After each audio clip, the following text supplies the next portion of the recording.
السلام علیکم ورحمۃ اللہ وبرکاتہ۔ ہم آج بات کریں گے سفر کے مہینے کے بارے میں۔ یعنی بعض لوگ کہتے ہیں سفر کا مہینہ منحوس ہے، اور حدیث وغیرہ میں قرآن شریف میں کچھ ایسا ثابت نہیں ہے۔ لوگ کہتے ہیں کہ ہمارے شوہروں پہ اس مہینے میں پریشانی آئے گی، ہمارے شوہر بیمار ہو جائیں گے، ہمارے گھر میں پریشانیاں آئیں گی، یا ہم سفر نہیں کر سکتے، اس مہینے میں شادی نہیں کر سکتے، کچھ نہیں کر سکتے۔ اور لوگ اپنے گھروں میں سورہ مزمل وغیرہ کروانا شروع کر دیتے ہیں، اور تاکہ ہمارے گھر کی ساری پریشانی دور ہو جائے گی، اور لوگ کھانا وغیرہ بھی کھلاتے، لیکن ایسا ہمیں کچھ نہیں کرنا چاہیے۔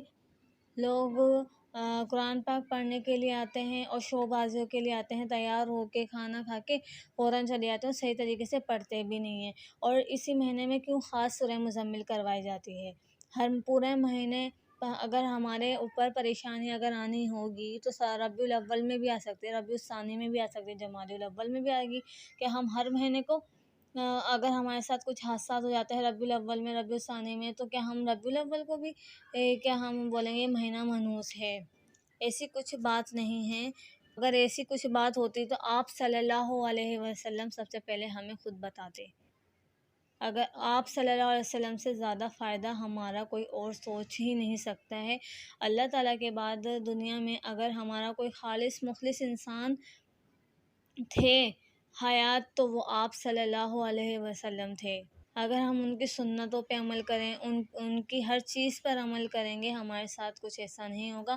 اگر ایسا کچھ ہوتا تو آپ صلی اللہ علیہ وآلہ وسلم ہمیں ضرور بتاتے، اور یا حدیث کچھ ایسی موجود ہوتی، اور سفر کے مہینے میں کوئی حدیث موجود ہی نہیں۔ سفر کو بعض لوگ اس وجہ سے منحوس سمجھتے ہیں، محرم جب ہوتے تھے تو لوگ اسی میں مصروف ہو جاتے تھے محرم میں، تو پھر لوگ ہے نا اپنے ضروریاتی سامان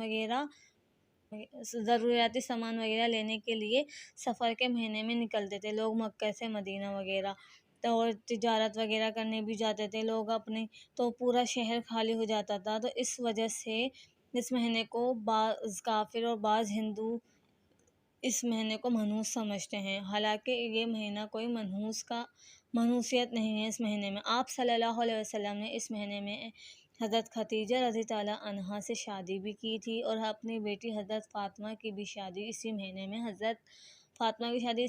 میں سفر کے مہینے میں کی تھی، اس مہینے میں کی تھی۔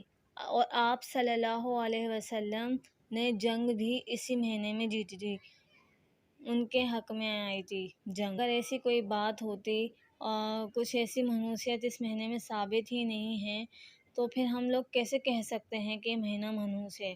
اور اس مہینے میں ہی سورہ مزمل کروانے، ہر مہینے میں سورہ مزمل پڑھیں، روزانہ سورہ مزمل پڑھیں اپنی پریشانی کے لیے، تو اس سے پریشانی حل ہو جائے گی۔ ہاں، لوگوں کے گھروں میں نہ پڑھنے جائیں، اور نہ ہی آپ لوگ اپنے گھروں میں بیٹھ کر پڑھیں۔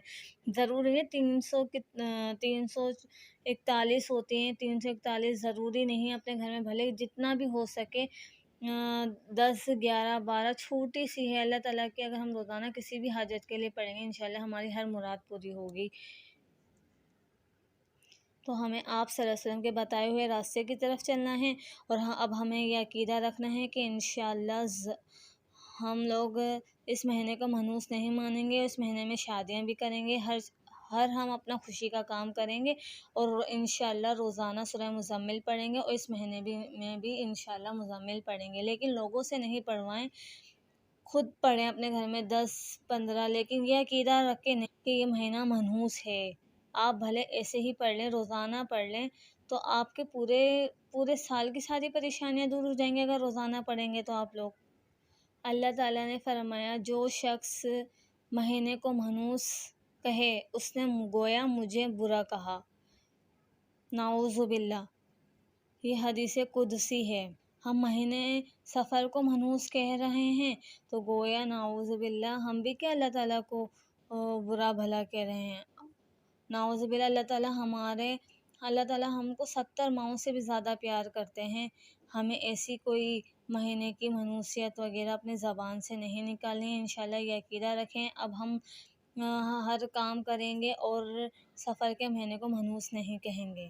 السلام علیکم ورحمۃ اللہ وبرکاتہ۔